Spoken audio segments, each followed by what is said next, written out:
Bonjour tout le monde, je vous salue tous au nom du Seigneur Jésus-Christ. Avant de commencer, je tiens à dire infiniment merci. Merci pour votre temps, merci pour vos commentaires, merci pour vos encouragements. Cela me pousse encore de méditer la parole et de partager avec vous le message que le Seigneur m'a mis à cœur. 1 Timothée chapitre 6, verset 18, il est écrit: recommandez-leur de faire du bien, d'être riches en bonne œuvre, d'avoir de la libéralité, de la générosité. Et j'ai trouvé bon de les traduire aussi en anglais qui dit: encourage them to do good, to be rich in good works, to be generous, willing to share with others. Alléluia. Quel beau passage. C'est vraiment un très bon passage, mais je ne voulais pas m'arrêter là. Je suis parti puiser dans les Écritures pour voir certains passages. Alors j'ai trouvé le passage de 1 Pierre chapitre 2 verset 12 qui dit: ayez au milieu des païens une bonne conduite, afin que là même où ils vous calomnient, comme si vous étiez des malfaiteurs, ils remarquent vos bonnes œuvres et glorifient Dieu au jour où il les visitera. Il y a Tite chapitre 2 verset 14 qui dit: qui s'est donné lui-même pour nous afin de nous racheter de toute iniquité et de se faire un peuple qui lui appartienne, purifié par lui et zélé pour les bonnes œuvres. Puis il y a Jean chapitre 10 verset 37 qui dit: si je ne fais pas les œuvres de mon Père, ne me croyez pas. Alléluia. En fait, le sujet de ce jour, c'est un sujet qui a trait aux bonnes œuvres. C'est quoi les bonnes œuvres? Quelles sont les bonnes œuvres que nous devons pratiquer? Est-ce important d'accomplir les bonnes œuvres? Dans quel but accomplissons-nous les bonnes œuvres? C'est ce que nous aurons à partager tous ensemble. Premièrement, pour revenir au passage du jour qui dit: recommandez-leur de faire du bien, d'être riches en bonnes œuvres, d'avoir de la libéralité, de la générosité, ainsi de suite. Parmi les bonnes œuvres qui sont recommandées, il y a la libéralité, la générosité. Mais pourquoi devons-nous pratiquer les bonnes œuvres? La pratique des bonnes œuvres n'est pas l'apanage de quelconque association. La pratique des bonnes œuvres, c'est l'apanage des croyants, premièrement. Pourquoi? Parce que Christ nous a aimés. Il nous a tellement aimés qu'il s'est offert lui-même en sacrifice vivant. Cela dit, nous ne sommes pas sauvés par les bonnes œuvres. Nous sommes sauvés par la grâce en Jésus-Christ pour accomplir les bonnes œuvres. Les bonnes œuvres, la pratique des bonnes œuvres pour le croyant, c'est quelque chose de naturel.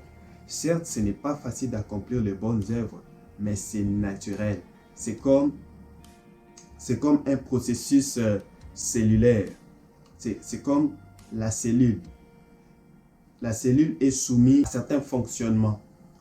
La cellule vit dans synchronisation. C'est cette synchronisation qui permet à la cellule de vivre. Et aussi, la pratique des bonnes œuvres pour le croyant, c'est un mode de vie. Ce n'est pas une condition, mais c'est un mode de vie. Les bonnes œuvres que la Bible nous recommande de pratiquer, c'est la libéralité et la générosité. En fait, je ne voudrais pas entrer dans beaucoup de détails sur les définitions, mais la libéralité, c'est une vertu qui consiste à donner librement, à donner avec joie. C'est pour laquelle la Bible même dit qu'il y a plus de bonheur à donner. Parce qu'il y a un principe qui est attaché. C'est le principe qu'on appelle autrement la loi de la sémence et de la moisson. En fait, si tu sèmes le grain, tu dois t'attendre à une récolte.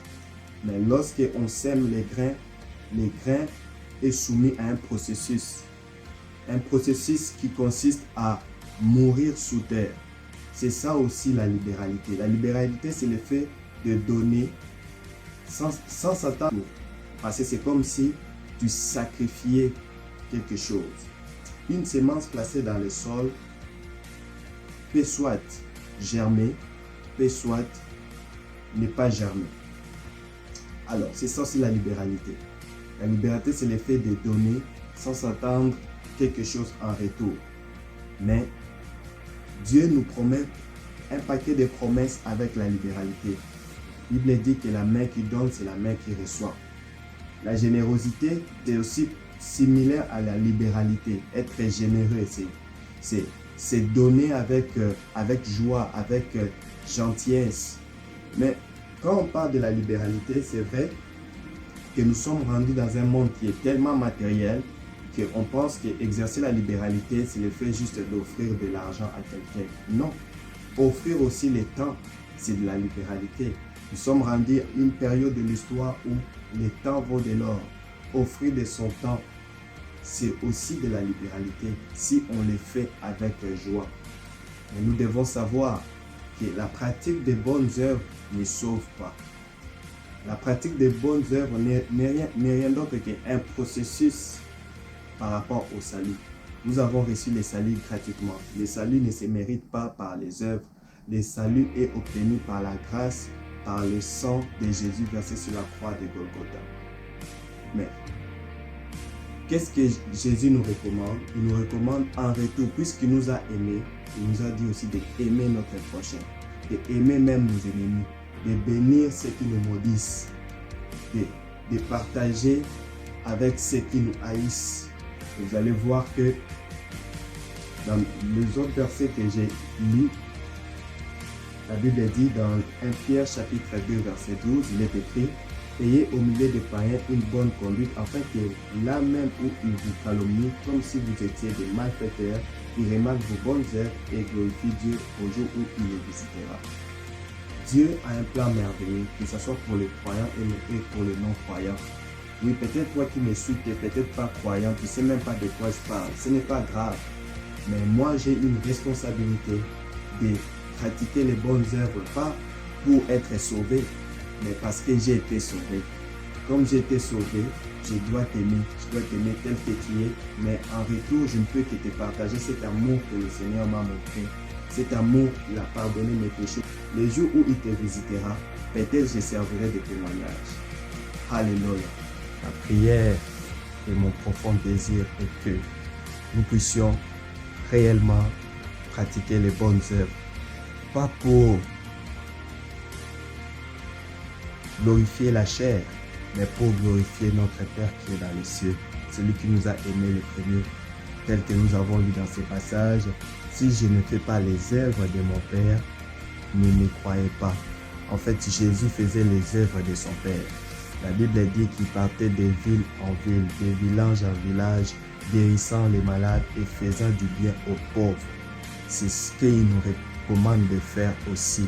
Il nous a montré le Père, afin que nous puissions vivre comme le Père. Je prie que le Seigneur nous rende capables, dans nos imperfections, dans nos limites, de pratiquer les bonnes œuvres. Oui, les bonnes œuvres, telles que nous l'avons vues, ce n'est pas seulement de l'argent. Même un sourire, c'est les bonnes œuvres. Écouter les autres, c'est les bonnes œuvres.